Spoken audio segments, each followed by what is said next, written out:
See, look at that. I mean, this is the one fighter we could actually use as a, you know, an entrance video where you just speak, and you speak eloquently. If there's one fighter, all right, maybe Rich Franklin as well, but if there's one fighter on our roster that if I needed surgery real quickly, I'd want to perform surgery, it's probably you, because you could probably do it, right? I'd attempt it. I don't know if you could Yes, you survive would. it, but Yes, you would. You would have all the tools with you, right? definitely pull out the iPad and see what we can do. Absolutely. You know what? This day and age, it's on the iPad, isn't it? WebMD. Insert wedge here, then go pull heart out, put new heart in, close up, and reveal. And now go to UFC.com to check on your latest fights. What's the latest with you? What's going on? Well, you know, I have December 10th. I'll be up in Toronto fighting Nogueira. Yep. You excited about that? Yeah, very much so. I think the first fight, you know, he had a few issues he had before the fight that he felt that really hampered his performance. And so I feel that, you know, there's an opportunity for him to basically, you know, to put up or shut up. You know, he can come out and have another opportunity at it. And if he felt that, you know, and I understand that all fighters, we have issues going on before fights. It happens. But that's what rematch is for, I guess. Now, you know, I don't think lightning strikes twice, though, so. You know, it's funny, Frank, because I think a lot of times, and no disrespect, but a lot of times we say, here's Frank Mir fighting another legend. Here's Frank Mir. But you know what? They're somewhat fighting a legend in yourself. You've been a champion. You've been here a long time. You have fought the greatest in the world. Do you look at yourself in the same breath as the Krokons and the Couture's and the big? Do you feel that you're right there in that mix? Not too much, not yet. Just, you know, the reason being is that I still feel like I'm pushing towards becoming a better fighter. I think that every fight that I'm showing improvement. And so, you know, I'm just now 32. Some of the times you start hearing those legendary status, you know, tagged onto your name, it kind of means that you're no longer really fighting for a title anymore. You're on the main event fighting another guy who's never going to fight for a title either again. And you sell pay-per-views, but you're not necessarily in title contingency. So I promise you when I pre-voice the elements for December 10th in Toronto, I won't say he faces the legendary Brazilian Jiu-Jitsu black belt Frank Mir. Okay, good. All right, here's how it works. It's all about you guys in Fight Club. We've done this many times. There's a microphone set up right here, microphone right here. You can fire questions off to myself, of course, to Frank Mir, the not legendary yet, but will one day be former heavyweight champion. And you're ready. You already adjusted your microphone, sir. Go ahead. Hey Frank, I met you last month in Denver at the King Supers. I don't know if you remember, I had 2 little girls and they gave you some cards. I do remember that, yes. So I let you know you're my favorite fighter. I have 2 things I want to say. First is, wanted to see what you think about fighting Brock Lesnar again. I really look forward to seeing that happen. The other thing I just want to ask Mr. Goldberg, if you could let Mr. Dana White know I said thank you. He got me with those tickets. He came through. He came through. I did. I did tell him I was some crazy dude from Colorado claims that you're his new best friend and you're allowed to drive this Ferrari and you're allowed to take his kids to school this morning and get tickets. So he came through? Yeah, he sure did. Good. Thank you. You're welcome. I guess the Brock Lesnar question. Obviously, I'm very competitive. I want to reface anybody I ever have lost to. And Brock, obviously, is probably the top of that list. To be honest with you, though, because of the question of his health, it's taken a lot of the wind out of my sail. It's kind of hard to call a guy out and want to, and face him when he's dealing with those things on a personal issue. It kind of takes it from the sport, the athletic world of combat, where we're facing each other in the octagon, to where now, it's like, well, no, man, this guy's a father, he's a husband, and he's dealing with health issues. I can't think along those lines, and now let's just get in there and let's fight. Once he comes out, he's able to perform, and he's healthy again, he has a great performance, Gonzalez, I'm sure all those emotions bubble up again. But for right now, he has other things going on in his life that really distract me from it. Thank you. Thank you very much. There were never really any emotions between you and Brock, were there? It's a team. Next question over here, please. What's up, Frank? I met you in Houston. Coolest fighter I met in my life. Your story is really good with winning the championship and then your accident and all that stuff. Do you ever consider writing a book? I do. It's weird. I guess I just feel like right now I don't have all the knowledge. I feel that when you write a book, when you try to share information with other people, it pretty much means you have some information that's going to benefit society. You have some outlook that you really feel that, like, hey, if I can get this story out, it's going to enrich people's lives, and I just don't feel that I'm at that level yet. I feel that I'm still learning and still trying to figure it out for myself. So to sit there and try to speak from any kind of mentor position, I just don't have I don't feel that, that I've acquired enough time on this planet yet to really be a source of authority. Me as a fan, I think you have a good story, something to tell us, and I appreciate everything you've done. I appreciate it. Hopefully, you look awesome. You look good. Thanks, Frank. Then and when you write a book, usually you got a new list of people who are really pissed off at you too.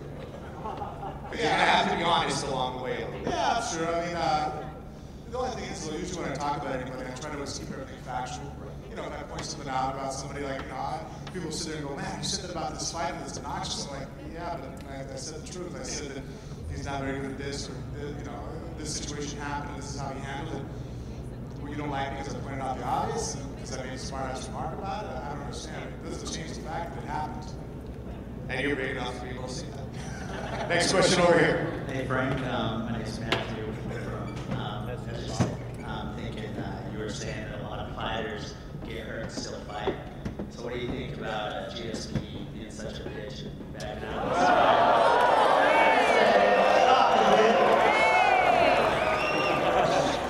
Stockton, we followed that up with 209. So just validating the statement. You know what, honestly, I think that, you know, certain injuries you have to evaluate. You have to look at it.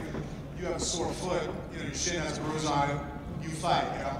You have a major injury, you know, you have to pull out, because at that point, I think you're almost kind of robbing the fans. If you walk out there, you're so injured you can't even perform, and you're just, you know, basically just out there stumbling around. I wouldn't want to pay money to watch a guy who's at 20%, you know, to go out there and perform, because what questions did it answer? Then it kind of robs the other guy too, you know. Hey, but everyone pays a lot of money. Dana said he's going to fight maybe in a couple months, so it can't be that hurt. Well, no, I mean, a couple months could be the difference between a bone injury, you know what I mean? All right. No. So here's the deal on that. Plain and simple. Here's the deal on that. Thank you for the support. First of all, our fight, there's nobody who fights in the octagon who's really a bitch. There's nobody who fights in the octagon who's a wimp, because they fight in the octagon. And GSP is a world champion, and he has rarely had to pull out of a fight. He's injured. Yeah, and he's fought with injury. Yeah, he tore his whole groin, he ripped it off the bone, and basically Greg Jackson said, well, then hit him with it. So I don't think you can disrespect George St. Pierre. He has a lot on the line. As Frank knows, he is the welterweight champion. He has been for a long time. And it sucks when people get hurt. It sucks for that man right there. Joe Silva's life is about, oh no, I need to find somebody else to fight. Because our fighters train hard, and they fight to be able to have the toughest sets in the gym so they can perform for the millions of fans in the octagon. George St. Pierre would be here if he could. And the fact of the matter is he always has been. This is one little mistake that was made. It was an accident, not even a mistake, pardon me. It's an accident in training. He will live to fight another day and be George St. Pierre. So give GSP a big round of applause. Actually, real quick, to add to that, on the other end of it, I'll be honest with you, if I find out that my opponent is severely injured and he's still going to show up, I don't want him to. I'd rather pull out and replace with somebody else. I don't want to face a guy at the end of it, because it takes, I've experienced that with the whole Nogueira rhetoric afterwards, that, well, you have staff, you have this. I'll tell you from the other point of view, it sucks, because it's like, yeah, you beat him, but that sucks. Who wants to do that? You have to perform, you have victory, you hear that, yeah, but the guy had a torn this, he had a broken this. It's like, well, then stay home, put someone else in that's healthy and hungry. I'll fight him. Fair enough. 209, Rock. Can't wait to see Nick back in the octagon. Next question. Hey Frank, my name is Galli. I'm from Toronto. I already have tickets for 140, but I was just wondering if I could be a part of your walkout team in UFC 140 Toronto when you beat Nogueira for the second time. You know, it's funny, if the UFC would allow us to be kind of like the boxing, and you see like 50 guys walk out, we can make it easy, but right now they have it down to, you know, the way the commissions work, you get like 3 dudes. Does it favor actually have like a contest where somebody wins and gets to walk out with it? Favor's better than I am, so he can give up. I need all the help I can get, man. Oh, I'm not the corner, just the walkout. Well, we can talk about it. Hey, the best person you can hold of is Mrs. Mir at the Twitter. That's my wife. She's way better than I am. She's always on it. Like, she sits there and tells me, you gotta call this person. I'm like, all right, babe. You get a hold of her ear, you got me definitely, well, not my ear. Well, good luck man. We'll see you. Thank you so much. For me, usually it's after a night out, and Kim says, you need to call him and apologize. Well, what did I do? You need to call her and apologize. I was rude to her. Wait, really? I guess I was overserved. See, I was getting the opposite. Like, you were way too friendly, and you tied that poor guy's ear. So see where we'd be a perfect combination. Next up over here, please. Yo, what's up, Frank? How's it going? What's up, Mike? How are you, bud? Hey, I'm Daniel from Atlanta. I was actually at the Houston event. You guys need to come back to Atlanta, ASAP. You're confusing me right now. You're Atlanta, you're in Houston, what do you want to say to that? Anyways, I got it. My question for Frank. So you pretty much faced everyone in the heavyweight division, except Kane and Junior. How do you feel about a potential matchup with both of them? How do you match up? Well, I mean, right now, those are the 1 and 2 guys in the division. I think that, Dos Santos is one of the best boxers we have in the UFC. I feel that if I were to strike with him, I feel like a little bit more well-rounded as far as he has better hands, but I incorporate more knees, kicks, elbows to try to be more range of attacks. On the ground, I don't know about Dos Santos. He's very good at escaping as far as what he's capable of doing there. He's able to keep it on his feet. He's won a lot of fights there. Velasquez, I think, is a pain in the butt for anybody to face. I think the fact that he's so well-rounded, he has good hands, good head movement, great takedowns. Obviously, with Brock, he threw him around like nobody's done that yet. Velasquez, the one thing he has going on, it's the scariest thing for any heavyweight to face is cardio. Because all of us kind of know, it's like, well, I might get tired, the other guy's going to get tired too. If you fight Velasquez, that can't really be a factor in your mind. You're like, I might get tired, this guy's not. So I think they're both scary outcomes. Cool. One more question. What kind of hair gel do you use? There's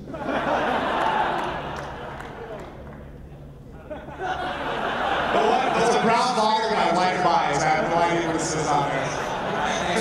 Thank you very much. Yes, sir. Yes, sir. The good news about a fight with Kane or Junior, we'd probably be fighting for the title again. So that's obviously a matchup you'd love to have happen. Yeah, no, obviously, I think that anybody in the UFC, we're very competitive. You want to test yourself all the time. And those two are the 2 best right now in our division. I'd be lying to you if I told you I didn't want to, I don't fantasize about matchups. When I'm in the gym thinking about different moves, even if I'm facing Nogueira, we still talk about, and by the way, make sure you don't do this because if you were to face Velasquez, this opponent might take advantage of it because, that's not his strength. But this opponent would. We always fight in training camp, and you always approach every position like you're facing the best guy in that division at that position. You don't sit there and train down to an opponent, you train up to all your opponents. It's interesting. You've been in the heavyweight division just about as long as anybody. And Dana said years ago, I'm going to get the heavyweight division back to where it should be in the UFC. And man, if Dana White delivered on that, we have a stacked UFC heavyweight division. Obviously, the addition of Alex Rover and getting over. Right now, pretty much between, I can't think of really a heavyweight right now in the world who's not under a Zuffa banner that is of any kind of significance right now. Just like Dana said it would happen. Thank you, Dana White. Next question over here. Hey, Frank, thanks for coming out. I read an article recently that said you were vegan, I believe, for about a year, and that now you're doing paleo, and I was just wondering if you're still doing that and how it's affecting you as an athlete. I've been doing it for about a year, and I love it, so I'm just curious. It's been easier for me it's been catch-22. I've been getting injured less. I noticed when I was the vegan, I seem to keep having the weirdest thing, muscle pulls, strains, and actually finally, first what got me to become a vegan was I was doing life insurance, and my cholesterol was all bad. So I'm like, this is bad, I have kids, I want to stay around for a little while. So I went and, all the vegan, no animal products, plant-based food. Okay. And so I tried that, but then it was sparring one night and I had to get stitches. So I walked into the Centennial Hospital, writing down my stuff, and, they did a blood pressure test on me. Like, man, your blood pressure was really bad. I'm just like, I work out twice a day. How could my blood pressure be this bad? Worse than it's ever been my whole life, because obviously I get tested all the time medically. Blew my mind, and I got the Rob Wolf book, I just got to read that, and it was explaining how the high carb diet basically was boosting my insulin levels, and all the things I was complaining about were actually happening. So that's when I decided to go ahead and give it a shot. That's the thing, a lot of people, we read all these different books on different theories, but then they don't test them out for yourself. And so I've always been pretty good about giving it, if someone says, hey, try vegan, I'll jump into 100%. And now it's the paleo diet, which is really fairly easy. It's so much easier and less explanation. That's the one thing I love about it the most, because now when I go out and eat with people, I don't have to sit there when I order food. It's always a topic of conversation. You don't eat beans. Really, you don't eat it. Every time I do it, I'm having this conversation 3 times a day. Stop. But with the paleo diet, it's pretty much easy. Because, you're eating meat, vegetables, and you're just like, oh, a little bit of bread. No, I'm good. I'll hold it back. Watch my weight. And that just cuts the conversation short. So it's actually a little more pleasant to be out. Cool. Thank you so much, Frank. Thank you very much. I think we all want the Dolce diet of the world to be a more beautiful place. It's pretty smart. He is pretty smart. He is doing a great job. He's got Thiago Alves next week in England, and of course, Matt Mitrione has worked with him on the cards for all night. Next question, please. Hi, Mike. Hi, Frank. How are you, bud? Big fan. My question is, I just wanted to know what motivates you to keep fighting. You being the champ, I'm guessing you're not short of any money. Is it that you want to be the best, or the fans? What motivates you the most to keep fighting? Well, you know what? Right now, I think every day we all wake up, we try to be the best we possibly be, whether we make that actual verbal commitment or not. But every day you want to be a better person, right? You want to improve upon yourself. Any times in life, if I were to sit on the couch and watch TV all day, I feel junky at night. Just like, man, I wasted my day, I wasted my life. And right now, I'm competing in UFC and pushing myself towards winning the title again, pushing myself towards goals of maintaining the title. Those things help give me a reason why I'm up at a certain time, why I eat a certain way. It helps motivate me to make me a better person. And so basically, it's, I think everybody has something in their life that's a catalyst for causing them to move forward and be great. And that's what the UFC does for me. It's what causes me to, not just sit in bed, because, I probably don't have to do much anymore. My kids and family, they're well off enough. But then, would that really be a lifestyle, just sit in bed and do nothing? I can't live with myself. So right now, it's my way of being competitive. And also, too, at this age, I'm only 32, I can still do this. When I get a little bit older and the body starts catching up with me, then I'll move on to something else that's competitive. Then, maybe a little bit more cerebral and not so much physical. Thank you. Good luck in the next fight. Thank you very much. Listening to you answer that question and having the privilege of calling pretty much all of your fights, would it be safe to say you're in the best place physically and mentally you've ever been in your life? Yeah, actually, right now, that's one thing that's funny. I keep making a joke that I think heavyweight's mature later in life. Yeah. Because I look back at things I did in the past, and just each fight, I keep improving the way I feel. Some of the injuries that I've had have actually gone away and reversed. And it's just figuring things out. And I just wish, obviously you keep saying I wish I'd known this back then. But, half the journey is a reward itself, not so much the destination. And yeah, right now, in the gym, I'm able to do stuff now. Again, it's like, before this ache, not that we're still not without our aches and pains, but I do feel at my ultimate best now. Right now, when we're sparring, last night I was sparring with different individuals each for a round. In the past, I never would have done that because I'd been like, oh man, I got a fresh guy around. There's no way I could compete. A year ago, I would do that, but then I wouldn't win anything. Now I'm in there competing and doing very well. And it's funny seeing other people get tired. I'm like, wow, I'm not tired. This guy is. That wasn't me even a couple years ago. Well, the one thing I will compliment you on is you got huge for Brock, because you wanted to conquer his strength. But then you kind of said, you know what, you used to be all about jiu-jitsu because you're way better than everybody else. Now I'm a great striker. And you know what, I think people are going to have to beat Frank Mir. I'm not going to have to beat them anymore. It seems to me like you're in a spot right now where you're saying, this is what I bring to the octagon. You beat me. I'm not going to worry about what everybody else is doing anymore. Is that a fair statement? Yeah, I think, that statement just shows an alternative mindset, one being very reactive, one being proactive. And I think that's one thing that sometimes having a jiu-jitsu base sometimes hurts you.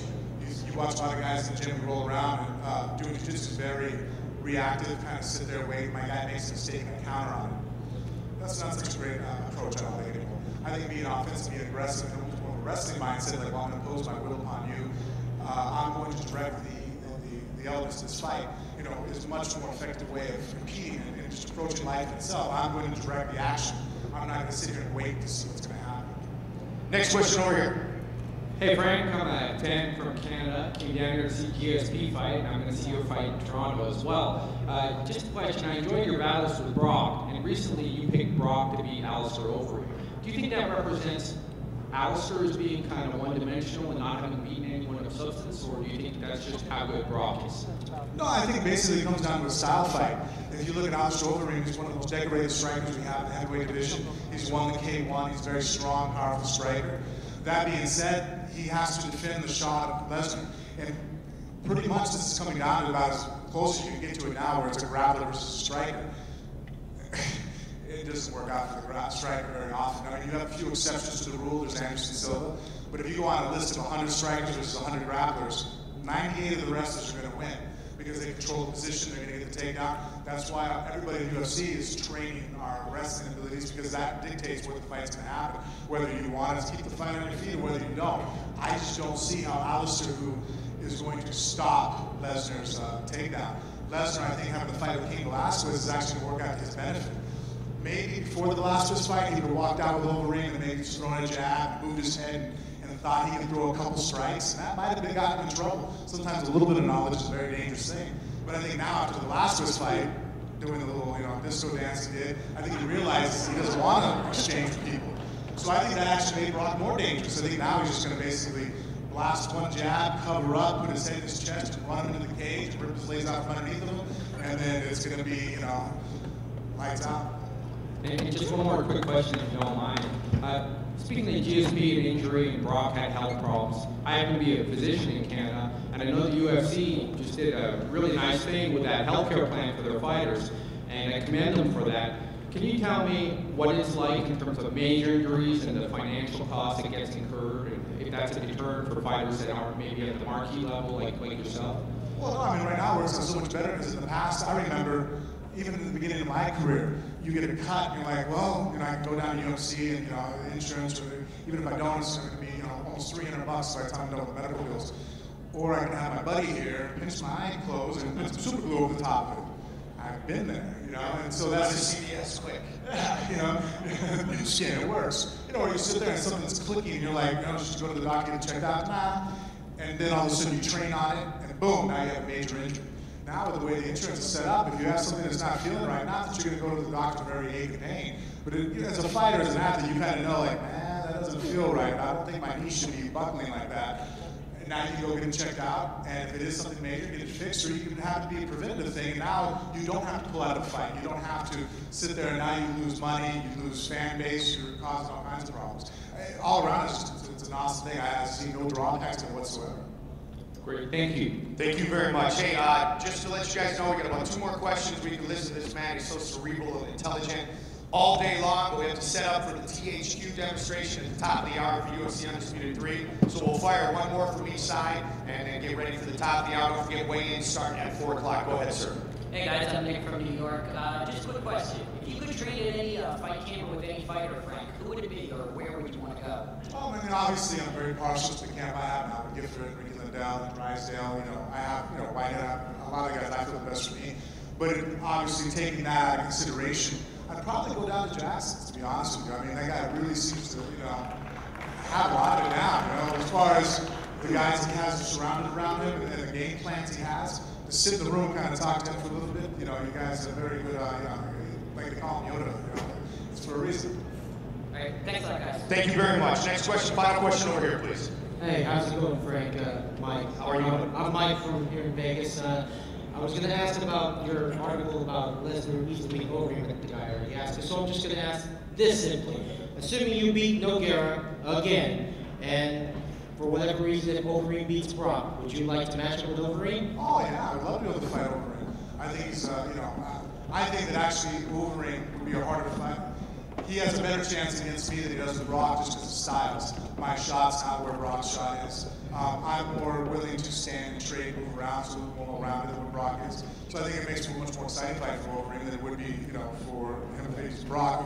I just don't see that fight staying on its feet for more than, you know, it takes for him to get across the octagon. Exactly. And one quick question, I don't know if it's ever been asked of you, but we know because of the motorcycle injury that you suffered 7-8 years ago while you were heavyweight champ, you were supposed to fight Andre Arlovsky. And that's a matchup that I feel we fans got robbed of. And I know both of you have taken different directions in your career, but whether now or back then, can you tell us how you would have approached that fight with Arlovsky? And if for whatever reason now he comes back to the UFC, would you like to fight him? Oh, absolutely. I would love to fight him. In fact, actually, every time Arlovsky fights, I'm always rooting for him because I want him to do well. I've always been a huge fan. I think that striking-wise, offensively, he was one of the best heavyweights we've ever had. The guy danced around through combinations, rapid fire speed. I was a fan of his watching him fight. At that time in my career, I couldn't have stood up with him at all. I would have to immediately try to get the fight to the ground, which he was very swift, and he was also, you know, very good sambo practitioner. So that wasn't necessarily going to guarantee victory there either. Nowadays, I think that his striking has actually gone down because, you know, for whatever reason, wear and tear on the chin doesn't seem to take the same shot he was able to. And my striking obviously has improved drastically since those years ago. Just a bit. Thanks a lot, Frank. I appreciate it. Thank you very much. I love the word trilogy, so if that happens again with Brock Lesnar, it would be great for everybody. Big round of applause for the former UFC heavyweight champion.